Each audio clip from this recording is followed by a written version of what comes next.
All right, NBA Finals Game 1 reaction. Boy, do I have a lot of thoughts on what happened last night. As I explained in my prediction video yesterday, there's two important things I'm going to touch on today, and the first of which, I'm rooting for LeBron and the Cavs in this series, as you all know. So yesterday, oh my gosh, that was something else to watch. And the other thing I mentioned yesterday, I picked Warriors in 5. So yes, my prediction's looking good. I picked Steph Curry to win Finals MVP. Yes, he was the most important Warriors player yesterday, but that's not what I'm talking about. This was such an important loss for the Cavaliers and an important win for the Warriors because nobody's given the Cavs a chance, and I haven't been either, and honestly, rightfully so. But you get to a chance where you can steal Game 1 on the road. That would have changed the whole complexion of the series. I still think the Cavs win one game, but they might be down 3-0 before they win one. Like, you steal Game 1, the whole complexion of the series is changed, and each and every one of those guys on the team knows that. Now for the Cavs, man, like, I was so upset when that happened last night. The reason they went into overtime, by the time they got to overtime, the Warriors had it, man. They gave them one good run in OT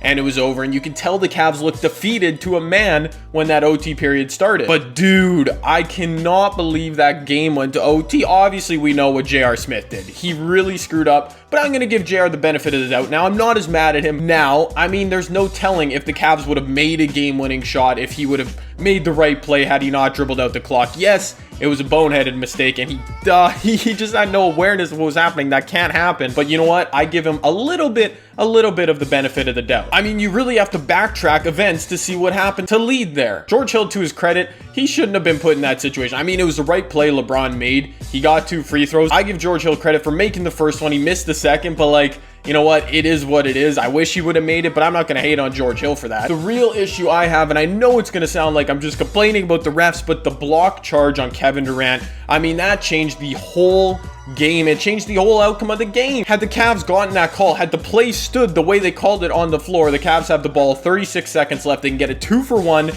potentially put the game away. They were up 2. I mean, changing that call really changed the outcome of the game. And I know people are going to say, Jay, it was clearly a block. LeBron was moving. Honestly, that is debatable, but the whole issue is, why were they reviewing it in the first place? He was literally like 2 feet outside the restricted area. Like, that is not supposed to be a reviewable play unless it's a question of whether he was in the restricted area or not. So why they were reviewing that in the first place makes no sense. And again, it sounds biased because I was going for LeBron and I thought he made a great play, but they looked at that play for 5 minutes and you know they were just looking to overturn it. Like, you called it a charge on the floor. So I don't know, man, that sucked, because if it wasn't for that play, you would have never had the J.R. Smith play. You would have never had George Hill having to make those free throws, and that's just unfortunate. And on the flip side, man, Steph Curry was brilliant. The one play that's not getting talked about at all because of J.R. Smith, Kevin Love fouling Steph on that and one, that put the Warriors up 1. It was a great play by Steph with whatever it was left, like 26 seconds left, something like that. I mean, Steph was brilliant all game. He hit big shots. He really changed the momentum the way he does, and he made the play when it counted. I don't know what he did in OT. Like, by OT, you just felt like the game was over. But the real issue for the Cavs is, yes, KD had 26 points, but he shot 8 of 22 from the field. You're not going to get Kevin Durant to play that lackluster, I want to say, the rest of the series. You're not going to get LeBron to drop 51, 8, and 8 again.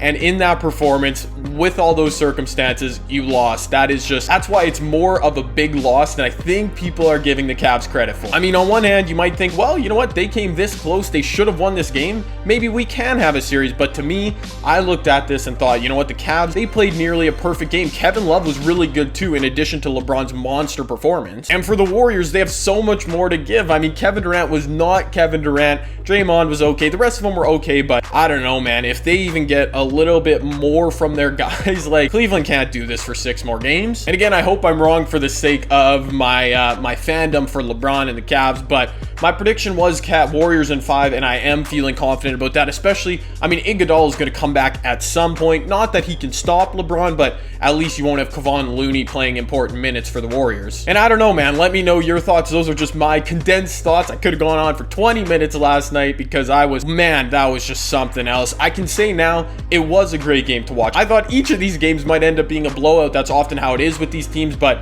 I mean, you get overtime. It was exciting. Lots of controversial calls, lots of dumb plays, lots of great play by Steph Curry, LeBron, and others. And let me just add, I almost forgot, man, the Warriors, they are the worst team to watch. When they get up and they're up by 10, they are supposed to win, yet they're sitting there. Draymond Green is taunting and they're flamboyant. It's just so frustrating to watch. But hey, when you're winning, when you're that good, I guess it gives you the right to do that. But those are my thoughts on game one. Leave me your thoughts on game one down below. I'd love to read through them and react to some of your comments. That's all I got for this one.